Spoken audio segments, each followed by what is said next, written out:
File 24. Third part. Ye look aloft when ye long for exaltation, and I look downward because I am exalted.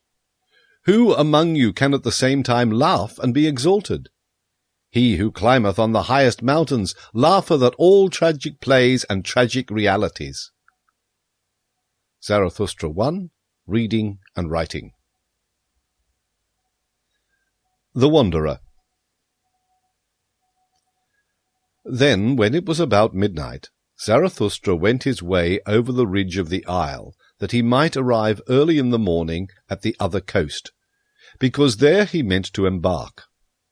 For there was a good roadstead there, in which foreign ships also liked to anchor. Those ships took many people with them, who wished to cross over from the Happy Isles. So when Zarathustra thus ascended the mountain, he thought on the way of his many solitary wanderings from youth onwards, and how many mountains and ridges and summits he had already climbed.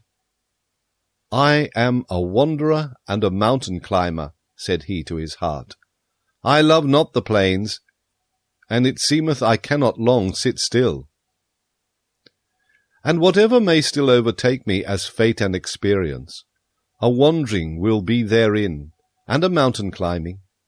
In the end, one experienceth only oneself. The time is now past when accidents could befall me, and what could now fall to my lot which would not already be mine own?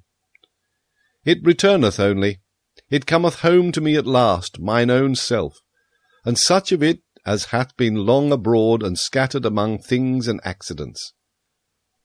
And one thing more do I know. I stand now before my last summit, and before that which hath been longest reserved for me. Ah, my hardest path must I ascend. Ah, I have begun my lonesomest wandering. He, however, who is of my nature doth not avoid such an hour, the hour that saith unto him, Now only dost thou go the way to thy greatness, summit and abyss, these are now comprised together. Thou goest the way to thy greatness, now hath it become thy last refuge, what was hitherto thy last danger. Thou goest the way to thy greatness, it must now be thy best courage that there is no longer any path behind thee. Thou goest the way to thy greatness, here shall no one steal after thee. Thy foot itself hath effaced the path behind thee, and over it standeth written, Impossibility. And if all ladders henceforth fail thee, then must thou learn to mount upon thine own head. How couldst thou mount upward otherwise?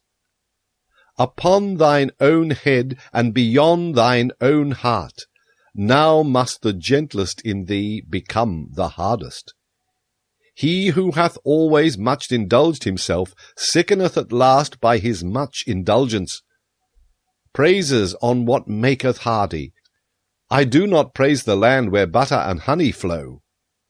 To learn to look away from oneself is necessary in order to see many things. This hardiness is needed by every mountain climber. He, however, who is obtrusive with his eyes as a discerner, how can he ever see more of anything than its foreground? But thou, O Zarathustra, wouldst view the ground of everything and its background. Thus must thou mount even above thyself, upwards, until thou hast even thy stars under thee. Yea, to look down upon myself, and even upon my stars, that only would I call my summit that hath remained for me as my last summit. Thus spoke Zarathustra to himself while ascending, comforting his heart with harsh maxims, for he was sore at heart as he had never been before. And when he had reached the top of the mountain ridge, behold, there lay the other sea spread out before him, and he stood still and was long silent. The night, however, was cold at this height, and clear and starry. I recognize my destiny, said he at last, sadly. Well, I am ready. Now hath my last lonesomeness begun.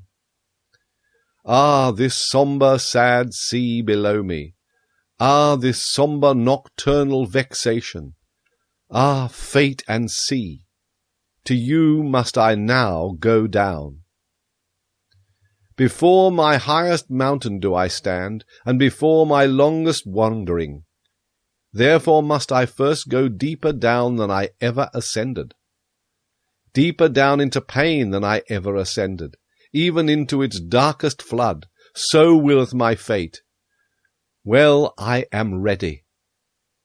Whence come the highest mountains? So did I once ask.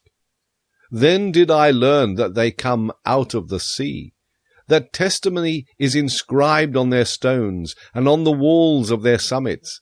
Out of the deepest must the highest come to its height. Thus spoke Zarathustra on the ridge of the mountain where it was cold.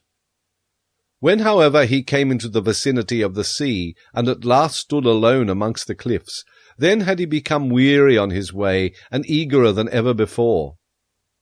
Everything as yet sleepeth, said he, even the sea sleepeth. Drowsily and strangely doth its eye gaze upon me, but it breatheth warmly, I feel it. And I feel also that it dreameth. It tosseth about dreamily on hard pillows. Hark! Hark!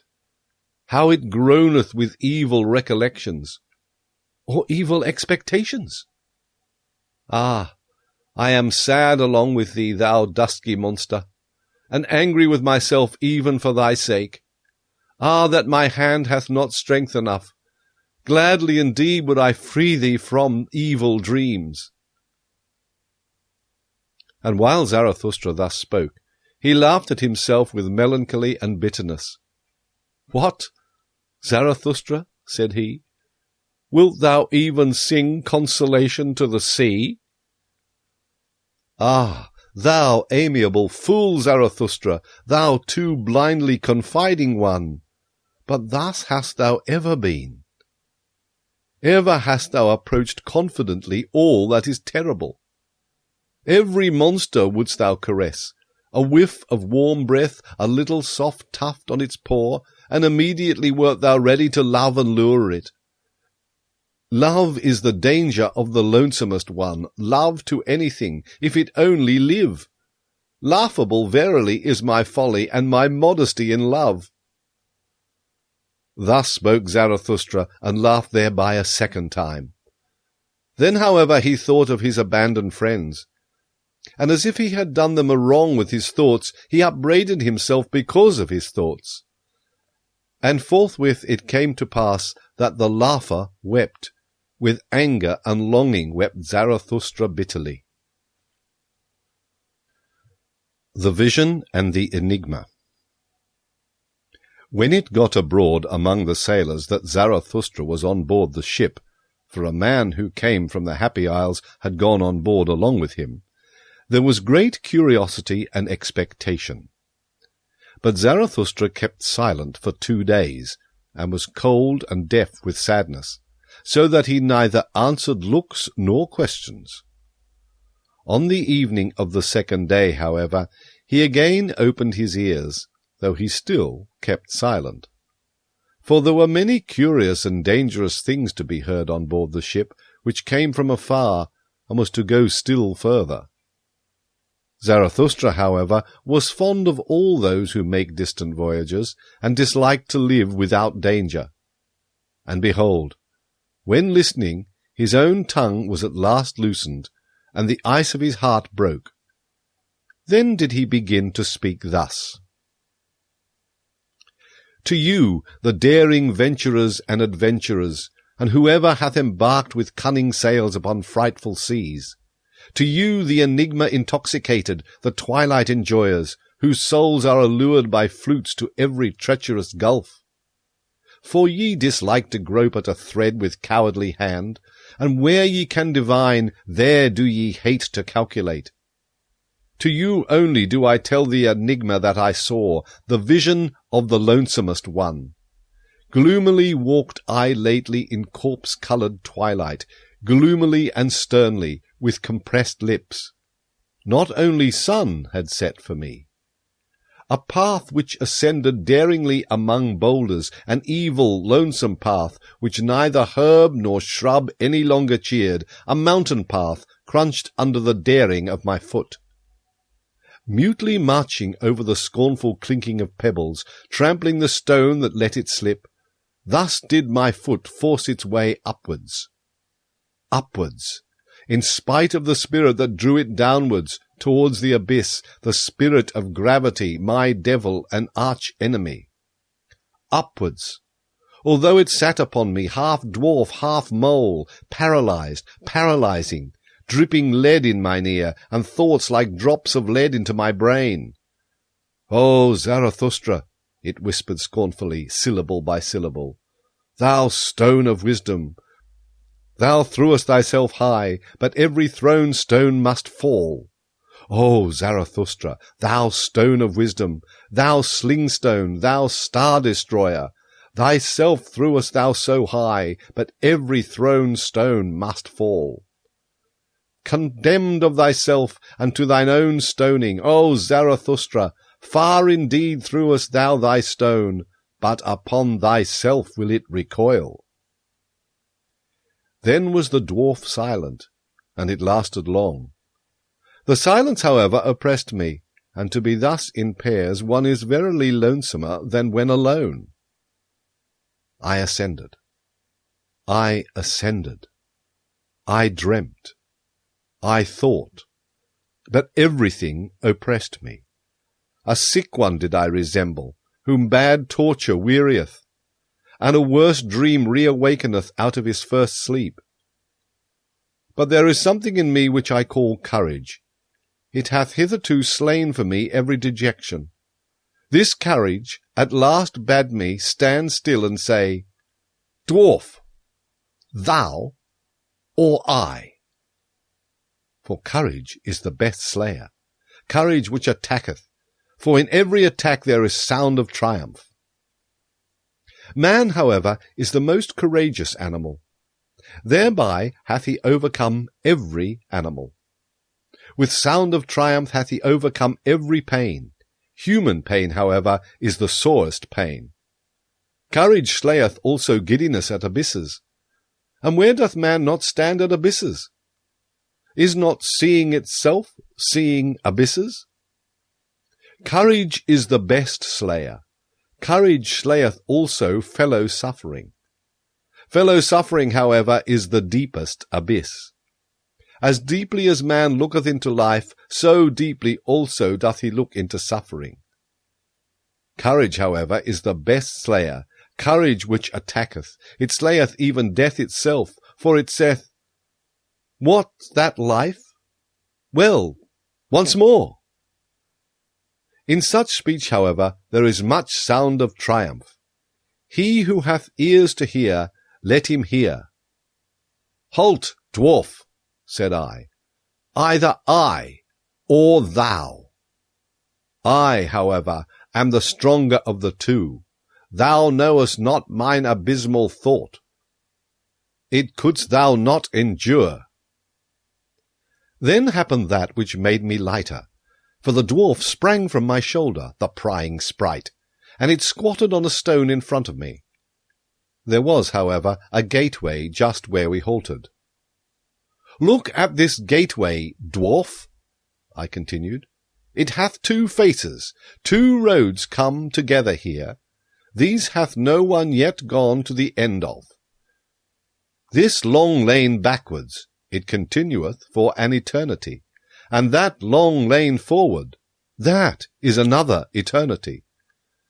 They are antithetical to one another, these roads.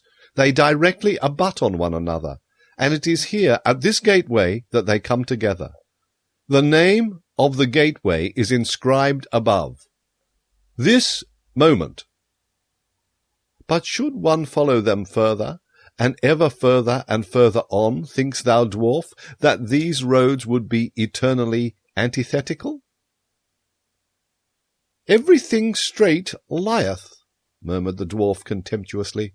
"All truth is crooked, time itself is a circle." "Thou spirit of gravity," said I wrathfully, Do not take it too lightly, or I shall let thee squat where thou squattest. Halt foot, and I carry thee high. Observe, continued I, this moment. From this gateway, this moment, there runneth a long eternal lane backwards. Behind us lieth an eternity. Must not whatever can run its course of all things have already run along that lane? Must not whatever can happen of all things have already happened, resulted, and gone by? And if everything has already existed, what thinkest thou, dwarf, of this moment? Must not this gateway also have already existed? And are not all things closely bound together in such wise that this moment draweth all coming things after it? Consequently, itself also. For whatever can run its course of all things, also in this long lane outward, must it once more run. And this slow spider which creepeth in the moonlight, and this moonlight itself, and thou and I in this gateway whispering together, whispering of eternal things, must we not all have already existed? And must we not return and run in that other lane out before us, that long weird lane? Must we not eternally return? Thus did I speak, and always more softly. For I was afraid of mine own thoughts and arrear thoughts. Then suddenly did I hear a dog howl near me. Had I ever heard a dog howl thus? My thoughts ran back. Yes, when I was a child, in my most distant childhood. Then did I hear a dog howl thus, and saw it also, with hair bristling, its head upwards, trembling in the stillest midnight, when even dogs believe in ghosts. So that it excited my commiseration. For just then went the full moon, silent as death, over the house. Just then did it stand still, a glowing globe, at rest on the flat roof, as if on someone's property.